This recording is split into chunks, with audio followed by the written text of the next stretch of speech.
मैंने ये शादी लव मैरिज की थी। पहले वो बहुत अच्छा था। जैसे जैसे मेरी शादी को साल लगते गए उसके अंदर का शैतानी मर्द जागता गया। मैं उससे मोहब्बत तो बहुत करती थी। अब मैं उसके वहसीपना से तंग आ चुकी थी और उसके इस तरह के जुनून से तंग होकर उसकी दूसरी शादी करवा दी। शादी की पहली रात सौतन के कमरे में छुपकर बैठ गई। सोचा देखूँ तो सही ये लड़की अब कैसे मेरे पति को बर्दाश्त करेगी। मेरे तो होश उड़ गए थे। उस रात वह 16 साल की लड़की ने मेरे पति के साथ सभी हद पार कर दी। मेरा नाम अलका था। मेरी शादी को 4 साल बीत गए थे मगर अभी तक हमारी कोई औलाद नहीं हुई थी।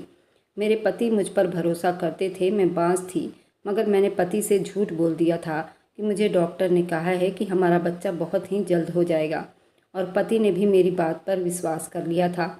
लेकिन अब मैं और ज़्यादा झूठ नहीं बोल सकती थी। मैंने सोचा कि मुझे सारी हकीकत अपने पति को सच सच बता देनी चाहिए। अब मैं उसे और धोखे में नहीं रखना चाहती थी। अपने पति को हकीकत बताने से पहले एक बार मैंने अपनी माँ को फ़ोन किया, पूछा कि मुझे क्या करना चाहिए। मम्मी कहने लगी तुम ऐसा करो कि अपने पति की दूसरी शादी करवा दो। तुम्हारा पति तुम्हारा एहसानमंद भी हो जाएगा और तुम्हें छोड़ने का कभी सोचेगा भी नहीं। मम्मी की बात सुनकर मुझे बहुत गुस्सा आया था और साथ ही ये भी लगा था मेरी मम्मी मुझसे दुश्मनी निभा रही हैं क्योंकि मैं उनकी बहुत बदनामी करा चुकी थी। मैं गुस्से से बोली मम्मी मुझे आपसे इस बात की बिल्कुल भी उम्मीद नहीं थी। इतना कहकर मैंने गुस्से में आकर फ़ोन काट दिया। शाम का वक्त था। जब मेरे पति घर वापस आए तो मुझे देखकर बोले क्या बात है, तुमने कमरे में इतना अंधेरा क्यों कर रखा है। मैं बोली मेरी किस्मत में ही अंधेरा लिख दिया गया है, उस अंधेरे का क्या करूं। मैं थोड़ा उदास हो गई थी। पति कहने लगा तुम पागल तो नहीं हो गई, ऐसी बातें क्यों कर रही हो। मैं तुम्हारा पति हूँ, तुम्हारे पास मौजूद हूँ। भगवान का दिया हमारे पास सब कुछ है, फिर बैठे बिठाए तुम्हें क्या हो गया। मैंने पति को फिर सब कुछ बता दिया कि मैं तो बिल्कुल बांझ हूँ और मैं कभी माँ नहीं बन सकती। आज मैं डॉक्टर के पास चेकअप करवाने के लिए गई थी तो उसने कहा कि तुम बांझ हो और अब तुम उम्र भर बच्चा पैदा नहीं कर सकोगी। मेरी बात सुनकर पल भर के लिए उनके चेहरे पर उदासी आई थी, लेकिन जल्दी उसने मेरा हाथ पकड़ लिया और कहा कोई बात नहीं, तुम मेरे लिए काफ़ी हो, मुझे तुम्हारे सिवा कुछ भी नहीं चाहिए। पति ने मुझे काफ़ी तसल्ली दी। उस वक्त तो मैंने अपना मूड ठीक कर लिया था मगर एक दिन ये बात मेरी सास को भी पता चल गई थी और फिर उनका मूड बहुत ज़्यादा ही खराब हो चुका था। एक दिन हमारी पड़ोसन हमारे घर आई हुई थी। मेरी सास उससे कहने लगी तुम मुझे कोई अच्छी सी लड़की ढूंढ कर ला दो क्योंकि मैं अपने बेटे की दूसरी शादी करवाना चाहती हूँ। हमारी पड़ोसन कहने लगी तुम्हारी पहली बहू को क्या हो गया जो तुम अपने बेटे की दूसरी शादी करवाना चाहती हो। तब मेरी सास बोली वो बेचारी तो बांझ है, हमें तो अपनी नस्ल बढ़ानी है ना, इसलिए मुझे अपने बेटे की दूसरी शादी करनी पड़ेगी। ये सब बातें सुनकर मैं थर थर काँपने लगी। जब पति घर वापस आए तो मैं रो रो कर उसे सारी कहानी सुनाई।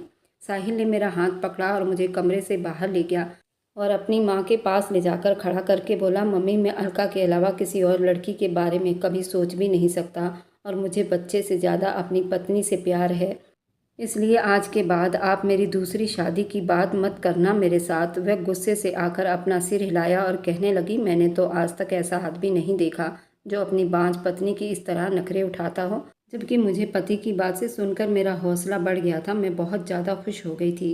कितना प्यार करने वाला पति मिला है। मैंने दिल ही दिल में भगवान का बहुत धन्यवाद किया।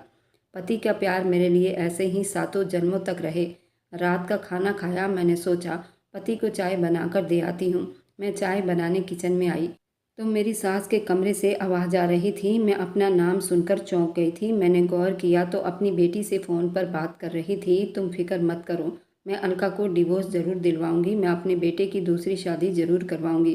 तुम ऐसा करो कि उसके लिए कोई अच्छी सी लड़की ढूंढना शुरू कर दो। ये बातें सुनकर मैं रोने लग गई थी। मैं चाय बिना बनाए ही कमरे में आकर लेट गई। मुझे अब अपनी मम्मी का ख्याल आया था मगर पिछली बार उन्होंने जो राय दिया था वो मुझे बिल्कुल भी अच्छा नहीं लगा था। वह भी मेरी सास की तरह मेरे पति की दूसरी शादी करवाना चाहती थी। मैं ना चाहते हुए भी अपनी मम्मी को फ़ोन मिलाया और रो पड़ी। मम्मी बोली बेटा तुम कहाँ गायब हो गई थी, क्या मेरे साथ बात करने को जी नहीं कर रहा था। मम्मी की बात सुनकर मुझे हैरानी हुई थी। मुझे तो पता ही नहीं था कि मेरी माँ मेरे लिए तड़प रही होगी। मैं कहने लगी मम्मी मेरी ज़िंदगी पहले तो बहुत अच्छी चल रही थी मगर जब से मुझे इस बात का पता चला है कि मैं बच्चे पैदा नहीं कर सकती तब से हर वक्त मेरे सर पर तलवार लटकती रहती है। मेरी सास अपनी बेटी से कह रही थी कि वह अपने भाई के लिए रिश्ता ढूंढे। अभी तो मेरे पति के साथ मेरा रिश्ता बहुत अच्छा है, मेरे लिए अपनी माँ से भी लड़ता है, मगर वो है तो एक आदमी ही ना। कब तक मुझे अपने दिल की रानी बनाकर रखेगा? एक ना एक दिन तो उसे इस बात का एहसास ज़रूर हो जाएगा कि उसकी ज़िंदगी में भी एक बच्चा होना चाहिए। उसे दूसरी शादी कर लेनी चाहिए। मम्मी कहने लगी, मुझे ये बात सुनकर बहुत तकलीफ़ हो रही है कि उस वक्त तुम पर क्या बीतेगी। इसलिए तो तुम्हें मैंने पहले ही ये सलाह दी थी कि अपने पति का अपने हाथों से दूसरी शादी करवा दो। वह अपने करोड़ों की जायदाद का क्या करेगा? अगर उसके पास कोई बच्चा ना हुआ तो उसके इतने सारे जायदाद का क्या होगा? इसलिए तुम मेरी बात को समझो और इस बात पर गौर करो। उसे वारिस तो चाहिए ना। आज नहीं तो कल वह दूसरी शादी के बारे में ज़रूर सोचने लग जाएगा। अगर तुम्हारे पति ने अपनी मर्जी की लड़की से शादी कर ली तो फिर सोचो तुम्हारा क्या होगा। मेरी मानो तो किसी गरीब लड़की से उसकी शादी करवा दो। वह तुमसे प्यार से बात करेगी और तुम्हारा एहसानमंद भी रहेगी और कभी तुम्हारी जगह लेने की कोशिश नहीं करेगी। बच्चा पैदा करेगी तो तुम भी बराबर की माँ कहलाने की हकदार भी रहोगी। मम्मी की बातें सुनकर मुझे लगा वह बिल्कुल ठीक कह रही हैं। मैं बोली, मम्मी आपकी नज़र में कोई ऐसी लड़की हो तो मुझे ज़रूर बता देना। मैंने सोच लिया था कि पति की दूसरी शादी करवाए बिना मेरा अब इस घर में गुजारा नहीं हो पाएगा, जबकि ये बात मेरे दिल पर किसी छुरी की तरह चल रही थी कि मैं खुद अपने हाथों से अपने पति की शादी करवा रही थी। लेकिन ये मेरी मजबूरी थी और मुझे अपने पति पर पूरा भरोसा था। मेरे पति का प्यार मेरे लिए कभी कम नहीं होगा और इसलिए मैंने घर वालों से चोरी छुपके से पति के लिए लड़की ढूंढने लगी थी। अपने पति के लिए गांव की लड़की ढूंढ रही थी। मेरे ससुराल में मेरे पड़ोस में एक मेरी सहेली बन गई थी। वो मुझे बहुत मानती थी। मैं अपने दिल की बात ज़्यादातर उसी से किया करती थी। उसने मुझे बताया कि तुम चिंता मत करो, मैंने तुम्हारे लिए एक ऐसी लड़की का इंतज़ाम किया है, वह कभी अपनी ज़ुबान नहीं खोल सकेगी। वह लड़की गरीब है और उसके माता पिता की बहुत पहले ही मृत्यु हो गई है और वह लड़की अपनी बहन बहनोई के घर रहती है। उसका बहनोई बहुत शराब पीता है। उसकी बहन चाहती है कि इसकी कैसे भी करके शादी हो जाए। वह लड़की तुम्हारे पति के लिए बिल्कुल ठीक रहेगी। मैंने उसकी बात मान ली थी और मैं अपने घर में बैठे आज बहुत रो रही थी। मेरा मन बहुत उदास हो रहा था। मुझे वो दिन याद आया जब पहली बार मेरी मुलाकात साहिल से हुई थी। मेरे माँ बाप, मेरा भाई मुझ पर अपनी जान छिड़कते थे। मेरी ज़िंदगी बहुत खूबसूरत थी, मगर मुझे सिर्फ एक बात का बहुत गम था और वह ये था, मेरा रिश्ता मेरे दादा दादी ने बचपन में ही तय कर रखा था और जिस लड़के से मेरा रिश्ता तय किया गया था उसका नाम बंटी था। उसने 10वीं तक पढ़ाई की थी। उसके बाद उसने अपनी पढ़ाई भी छोड़ दी थी। बंटी एक नंबर का लड़की बाज लड़का था। उसके स्कूल में ही कितनी लड़कियों से दोस्ती थी। गांव वाले और मेरी सहेलियां बताती थी, इसकी आदत अच्छी नहीं, यह हर उस लड़की पर डोरे डालता है जो खूबसूरत होती हैं। जबकि मैंने तो ग्रेजुएशन की हुई थी, उससे ज़्यादा पढ़ी लिखी थी। हमारे गांव में लड़की अगर 10वीं पास कर ले तो बहुत बड़ी बात समझी जाती थी। और फिर बंटी तो बहुत ही अजीब तरह का इंसान था। पढ़ाई तो मेरे भाइयों ने भी की हुई थी, मगर वो बहुत प्यारे थे। बात करने का ढंग था और मम्मी ने मेरे भाइयों की बहुत अच्छे तरीके से परवरिश की थी। मगर बंटी को तो अच्छे बुरे की तमीज़ तक नहीं सिखाई गई थी। गांव की हर दूसरी लड़की के साथ उसका चक्कर चल रहा था। उसकी उन्हीं हरकतों की वजह से मुझे उससे बहुत ही ज़्यादा नफरत हो गई थी। बंटी की एक बात जो मुझे बहुत ही बुरी लगती थी वो ये थी कि गांव की हर दूसरी लड़की से उसके चक्कर के बारे में सुन चुकी थी, लेकिन उसके बावजूद भी वो मुझसे प्यार का दावा करता था। एक बार बंटी मेरे लिए गांव के मेले से चूड़ियाँ लेकर आया था। उसके उन हरकतों से मुझे उस पर और ज़्यादा गुस्सा आता था। मैं उसकी लाई हुई चूड़ियाँ अपने पैरों के नीचे डालकर तोड़ देती थी। मेरी इस हरकत से मैंने पहली बार उसकी आंखों में आंसू देखे, लेकिन वह इतना गिरा हुआ था कि अगले ही दिन एक लड़की के साथ घूमते हुए मैंने खुद अपनी आंखों से देखा था। वह लड़की कोई और नहीं, मेरी बेस्ट फ्रेंड थी और वही मुझको सारी बातें बताया करती थी। अभी मेरे दिल में उसके लिए थोड़ी सी प्यार जागी थी, वह भी अब ख़त्म हो गई थी, क्योंकि मैंने उसको अपनी सहेली के साथ भी देख लिया था। मेरी नज़रों में वह अब बहुत बुरी तरह से गिर चुका था। मम्मी पापा से बात करती तो वह कहते कि कोई बात नहीं, बंटी अभी बच्चा है, खुद ही संभल जाएगा। खैर, कुछ साल पहले मेरे बड़े भाई ने गांव में अस्पताल बनाने की अपील की थी। उन्हीं दिनों हमारे गांव में एक टीम आई थी और ज़मीन वगैरह की नपाई का काम चल रहा था और फिर गांव में एक बहुत ही बड़े अस्पताल की नींव रखी गई थी। वहाँ सब लोग ही पापा के फैक्ट्री में ठहरे हुए थे। कुछ दिन के बाद सब लोग वापस चले गए, मगर एक ऐसा इंसान था जो वापस नहीं गया था। उसका नाम साहिल था। उस गांव की हवा उसे बहुत अच्छी लगी थी, इसलिए उसने पापा से परमिशन लेकर कुछ दिन यहाँ रहने का इरादा बना लिया। एक दिन मैं अपनी सहेलियों के साथ निकली तो मेरी नज़र उस पर पड़ी। वो मुझे पहली नज़र में ही पसंद आ गया। उसकी आंखों की चमक बता रही थी कि मैं भी उसे पसंद आ गई हूँ। और फिर अगली बार आंखें खुद ही मिलने लग गई थी और वह मुझे मुस्कुराकर देखता था और कहता था, मैं भी आपका इंतज़ार कर रहा हूँ। उसने मुझे अपना मोबाइल नंबर दिया। मैंने मम्मी के फ़ोन से उससे फ़ोन किया और हम दोनों की मोहब्बत परवान चढ़ने लगी थी। वह कहने लगा, मैं तुम्हें अपनी ज़िंदगी में शामिल करना चाहता हूँ। तब मैंने उसे अपने मंगेतर के बारे में सब कुछ बता दिया। वो मेरी बात सुनकर बहुत हैरान हुआ। कहने लगा, वह तो बहुत ही अजीब इंसान है। उसके साथ 2 मिनट भी कोई खड़ा होकर बात नहीं कर सकता। तुम उसके साथ पूरी ज़िंदगी कैसे बिताओगी?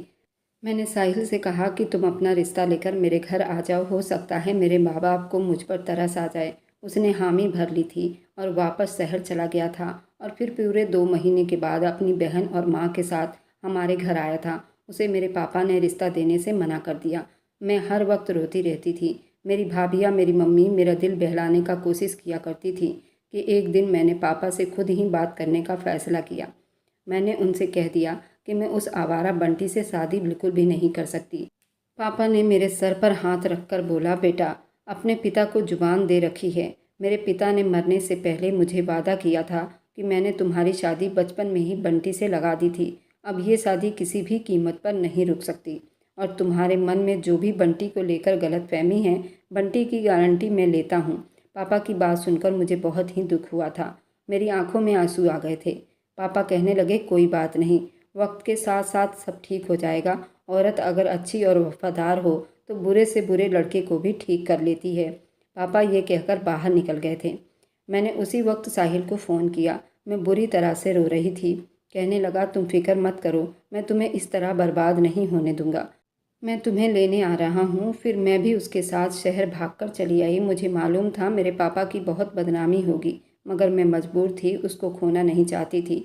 फिर साहिल ने मेरे साथ शादी की और मुझे अपने घर ले गया। मगर जब उसकी माँ को पता चला कि वो मुझे घर से भगा लाया है तो वह कहने लगी, बेटा, तुम गांव के प्रधान का मुकाबला नहीं कर सकते। मुझे डर है वह तुम्हें कोई नुकसान न पहुंचा दे। साहिल भी एक करोड़पति बाप का बेटा था, मगर मेरी सास जरा पुराने ख्याल की औरत थी।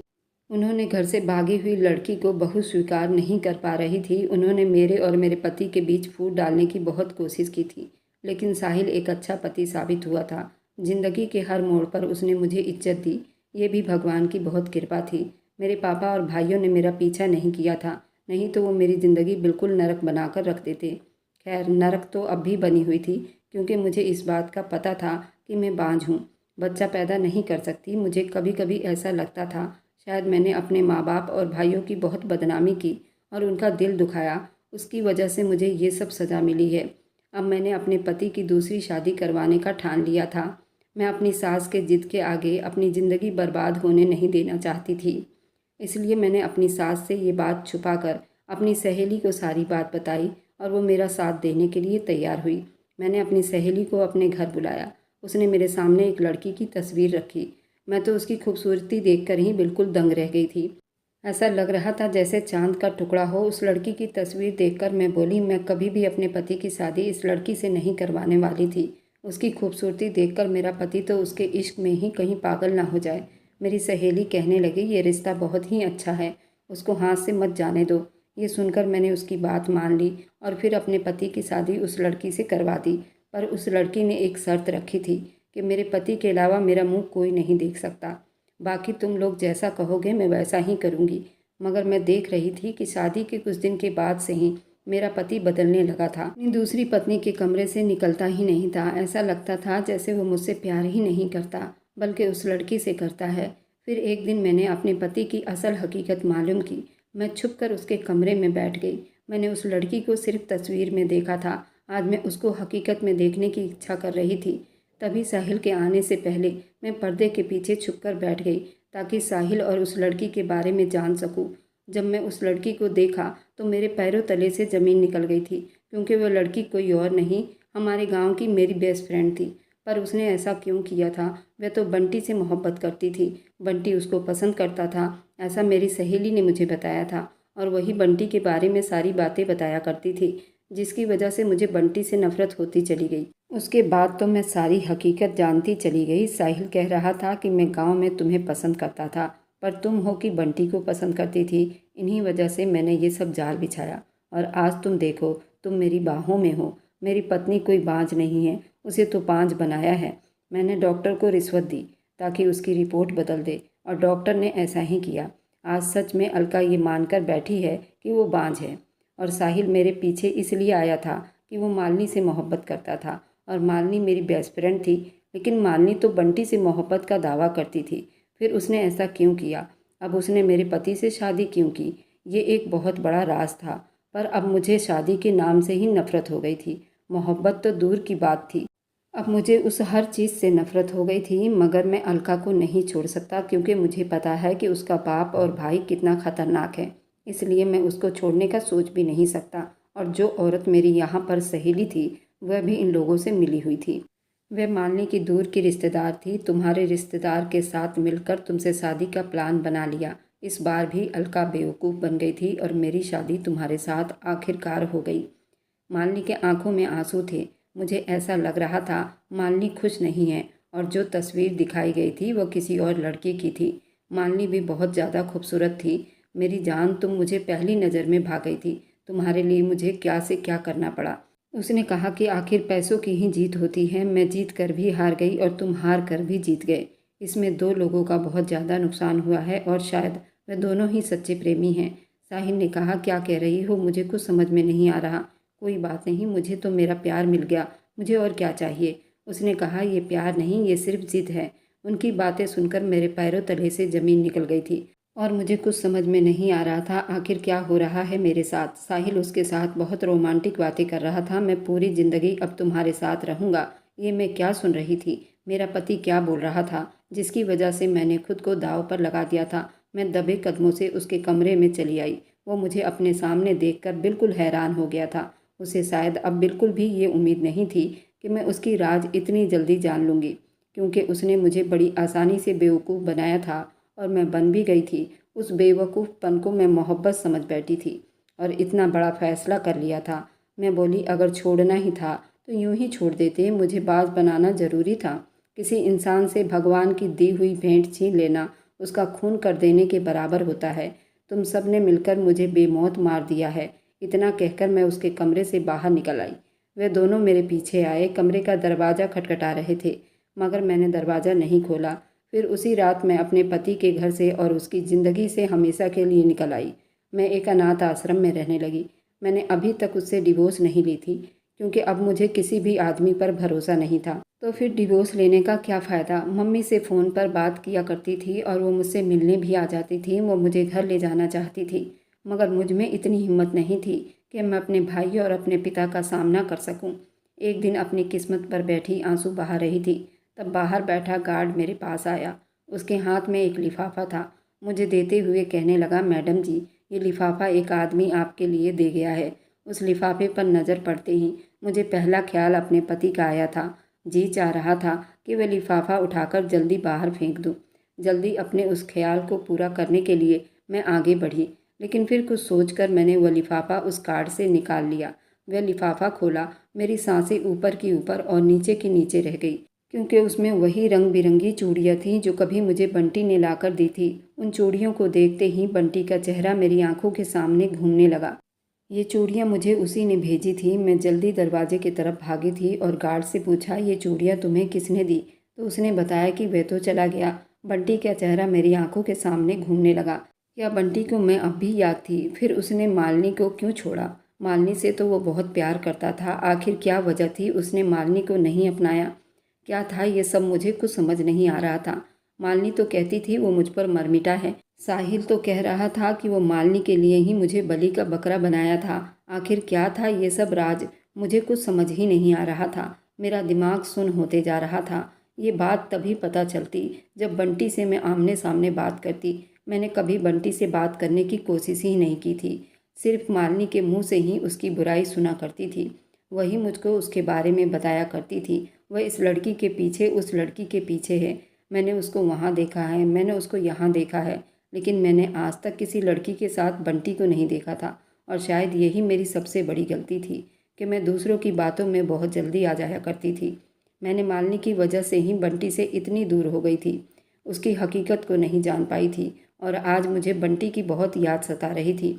क्या वह अब भी मुझसे प्यार करता था? लेकिन मैं अब किसी और पर विश्वास नहीं कर सकती थी। मैंने चूड़ियों को हाथ में थामे वापस कमरे में आ गई।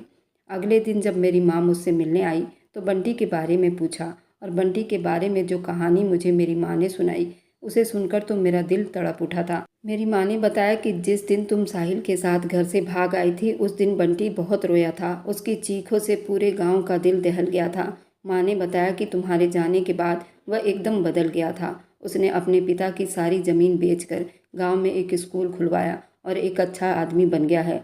ये सुनकर मैं रो पड़ी थी। एक दिन मम्मी बंटी को मेरे पास लेकर आई। वो कहने लगा, अलका, मेरी गलती यही थी कि मैं तुम्हारी उम्मीद पर पूरा नहीं उतर पाया, क्योंकि मालिनी ने हमेशा हम दोनों का गलत इस्तेमाल किया। तुम मालिनी की बेस्ट फ्रेंड थी। मालिनी मेरे पीछे पड़ी हुई थी।